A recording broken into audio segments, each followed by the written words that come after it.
Hello and welcome to Awaz News. I'm Kubra Ali and I'll be taking you through big news across Canada. Police release video of suspect who allegedly set Mississauga restaurant on fire. Scarborough mom accused of murdering two young children. GTA basketball coach charged for allegedly sexually assaulting teen player. Man arrested after allegedly trying to use child as distraction again to break into Markham home. Toronto Council votes to name stadium after former Mayor Rockford. Friends star Matthew Perry died from effects of drug ketamine, coroner says. Nearly $50,000 of liquor stolen across York region, arrests made, police.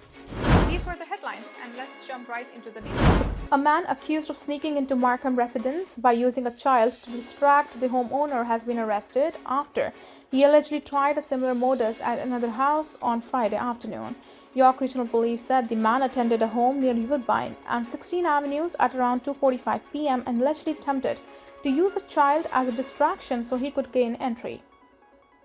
However, the complainant was aware of his distraction technique due to public awareness through a media release and contacted police, YRP said.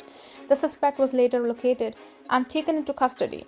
He has been identified as 23-year-old Devadar Padur from Oshawa and charged with 3 counts of break and enter. Police said no charges were laid against the child as he was under the age of 12. They did not disclose the relationship between the child and the accused. His arrest came hours after police released a video of what they described as distraction-style break and enter involving the same suspect that occurred on Wednesday at noon in the area of 16 Avenue and Roddick Road east of Woodbine Avenue. Police recovered approximately $50,000 worth of stolen liquor after officers followed a group of suspects in an LCBO theft back to a parking lot in Mississauga where they were allegedly observed loading the goods into a shipping container. Police were on patrol at around 8:30 p.m. on Thursday when they observed the suspects entering the rear door of an LCBO near Yonge Street and High Tech Road in Richmond Hill. Police said that one of the suspects stacked a number of cases of alcohol while the 3 others served as the lookouts. All 4 suspects then exited the store together and loaded the cases of alcohol into an awaiting vehicle. According to police, the suspects subsequently went into a parking lot in Mississauga where they were observed putting the cases into a shipping container. Police arrested the suspects at the scene and subsequently recovered a large quantity of stolen alcohol. Police said that the suspects were found to be in possession of almost $20,000 in Canadian currency, a quantity of suspected methamphetamine and heroin in addition to the stolen liquor. Police have told Awaz News that investigators believe the same group of suspects could be responsible for numerous similar thefts across York region. The accused are Brampton residents Shamsher Singh, 26, Jaswinder Singh, 55, Lovepreet Singh, 55, and Shehnaz Deep Singh Brar, 25. All 4 suspects are charged with theft over $5,000, theft under $5,000, and possession of property obtained by crime. Brar is facing additional drug-related charges. He is also charged with 6 counts of breach of probation and failure to comply with a release order. Matthew Perry died from the acute effects of the anesthetic ketamine, according to the results of an autopsy on the 54-year-old French actor released Friday. The Los Angeles County Department of Medical Examiners said in the autopsy report that Perry also drowned in the heated end of his pool, but that it was a secondary factor in his October 28 death deemed an accident. The report says coronary artery disease and buprenorphine, which is used to treat opioid use disorder, also contributed. Perry was declared dead after being found unresponsive at his home in the Pacific Palisades area of Los Angeles. Investigators performed the autopsy the following day. The actor had taken drugs in the past but had been reportedly clean for 19 months, according to the report. The coroner said he was reported to have been having ketamine infusion therapy to deal with depression and anxiety, and his last treatment was 1.5 weeks before his death. Perry had played pickleball earlier in the day, the report says, and his assistant, who lives with him, found him face down in the pool after returning from errands. The assistant told investigators Perry had not been sick, had not made any health complaints, and had not shown evidence of recent alcohol or drug use. Perry was open about discussing his struggles with addiction dating back to his time on Friends in the 1990s. I loved everything about the show, but I was struggling with my addictions, which only added to my sense of shame. He wrote in the 2022 memoir, I had a secret and no one could know. Peel police are looking for two suspects after a restaurant in Mississauga was set on fire in October.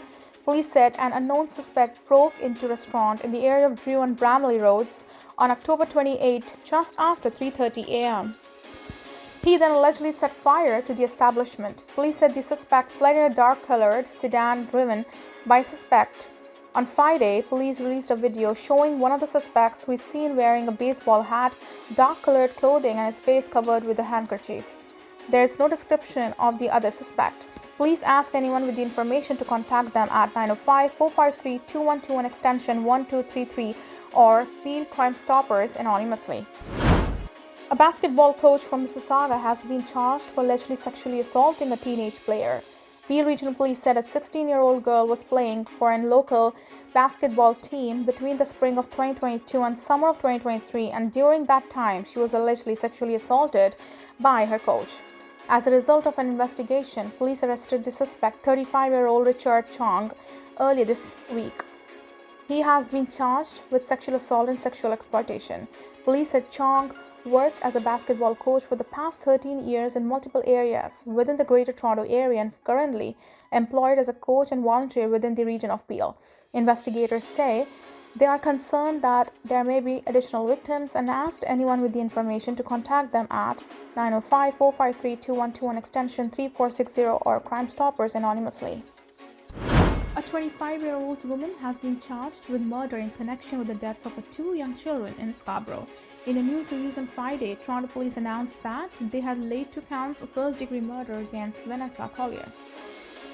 According to police, Colliers fell from a balcony of an apartment building on Glamorgan Avenue in the area of Candy and Ellesmere Roads on the evening of December 10th. She was subsequently located by responding officers on the ground suffering from critical injuries. Police then attended a unit to check on the well-being of Collier's children, a 4-year-old boy and a 5-year-old boy. When they arrived inside, officers discovered the boys without vital signs. The children were rushed to different trauma centers where they were pronounced dead. Their mother was also transported to hospital where she remains in serious condition, police said. Investigators previously said that there were no obvious signs of trauma on the boys when they were found. Their deaths were treated as suspicious pending an autopsy, which was conducted earlier this week. On Friday, police confirmed that the boys' death had been ruled homicides, and as a result, charges were brought against their mother, who appeared in court via telephone and was remanded into custody. Police said they were not ready to disclose how the children died. The identities have not been released, but neighbors told Awaz News on Monday that the boys were named Yanis and Mimi. They said the boys' father, Costa Colliers, died on December 1st following a battle with leukemia. They were cute little 4 and 5-year-olds. They always said hi to me all the time, and that's the picture I saw all night long last night, was their little faces going hi. Neighbor Steve Rafferty said the children while speaking with Awaz News on Monday. A custodian in the building described them as a happy family. Toronto City Council has voted to name a football stadium in Etobicoke after former Mayor Rockford. In a 17-6 decision Friday, Council voted to name the stadium at Centennial Park as the Rob Ford Stadium.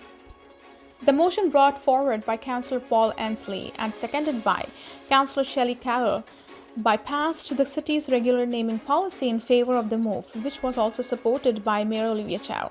This was the second time Council voted on naming the stadium after the former mayor, who died of a rare cancer in 2016. A 2017 vote to change the stadium's name to honor him failed despite support from former Mayor John Tory. Renaming the stadium was not without controversy, with a number of councillors arguing that Ford's behavior as mayor had embarrassed the city and that there were others it would be more appropriate to honor. However, Mayor Chow said she supported the move because she understands the pain of losing a family member too soon. Chow and Premier Doug Ford have had a remarkable thaw in relations over the last few months, coming together to craft a new deal for Toronto that will save the city billions.